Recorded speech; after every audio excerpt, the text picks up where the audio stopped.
So guys আজকে কেন bike ছেড়ে আমি সাইকেল চালাচ্ছি এটার পুরো কাহিনী জানো তো পুরো ভিডিওতে দেখলে বুঝতে পারবে। তো চলো গাইস শুরু করা যাক। So hey guys welcome back to my channel. তো আজকে আমি তোমাদের জন্য ডেলি মতো ব্লগ নিয়ে চলে এসেছি। তো আজকে আমি ডেলি মতো দোকানে চলে যাচ্ছি। তো দোকানের উদ্দেশ্যে রওনা দিচ্ছি বাজারে। তো বাজারে এসেছি ফাইনালি, বাজারে এসে ফাইনালি পৌঁছে গেলাম। তো বাজারে আসার পর একটা টমটম দেখছি দাঁড়িয়ে রয়েছে, আর গাড়িটা কতক্ষণ পরে রওনা দিবে তার জন্য আমি উঠে বসে গেলাম। তো বসার কতক্ষণ পরে দেখি, তো উঠে বসার পরও দেখি এখনো স্টার্ট দিচ্ছে না এই গাড়িটা, কারণ আর একজন প্যাসেঞ্জারের জন্য বসে রয়েছে। তো একজন প্যাসেঞ্জার আসলো, তারপরে সিধা রওনা দিল বিলোনিয়ার উদ্দেশ্যে। বিলোনিয়া ফাইনালি এসে পৌঁছে গেলাম। তো পৌঁছার পর বিলোনিয়া বন করে এসে নেমে আমি দোকানের উদ্দেশ্যে রওনা দিলাম। তো দোকানের উদ্দেশ্যে রওনা দিচ্ছি। এখানে দেখো গাইস, এটা হলো ইএমআই শোরুম, যারা বাইক কিনবে আসতে পারো। আর গাইস তোমাদের জন্য একটা কিন্তু খুশির খবর আছে, যেটা আমি পার্সোনালি ইউজ করি। তো সেটা হলো গাইস, তোমরা যদি কেউ কম প্রাইসের মধ্যে ইয়ারবাডস কিনতে চাও তাহলে তোমরা কিনতে পারবে। আমার ডিসক্রিপশনে আর কমেন্ট বক্সে আছে, তো যাও এখানে লিঙ্কে টিপ দিয়ে আর কম প্রাইসের মধ্যে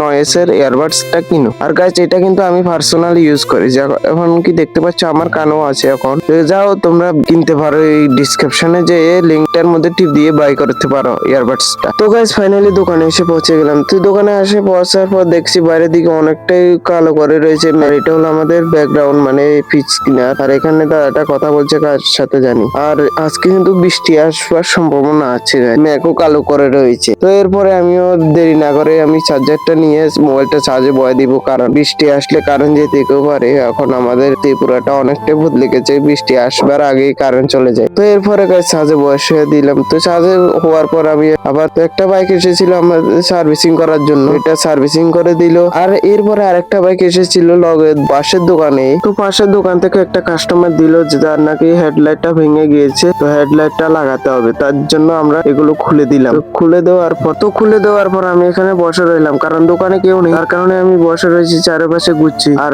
যে দাদাটা আছিল, যে দোকানে কর্মচারীটা ছিল, সেটাও এখন নাই, আরেক জায়গাতে গিয়েছে। আর মালিকও নাই আজকে দোকানে, মালিকও এক জায়গা গিয়েছে। কোনখানে গিয়েছে, কিসের জন্য গিয়েছে, তো এগুলো সব পরে বলবো। পরে তখনই বলবো যখন তোমরা যদি আমার কমেন্টে 1000 কমেন্ট কমপ্লিট করে দাও, তাহলে বলবো কোনখানে গেছে তারা দুজনই। তো তোমরা তাড়াতাড়ি কাজ কমপ্লিট করে দাও 1000, তারপরে বলবো তোমাদেরকে কোনখানে গিয়েছে। তো গাইস বাইকের কিটাকে লাগিয়ে দিলাম কতক্ষণ পরেই। তো লাগার পর আমি সাইকেল নিয়ে একটু ঘুরতে বেরোলাম।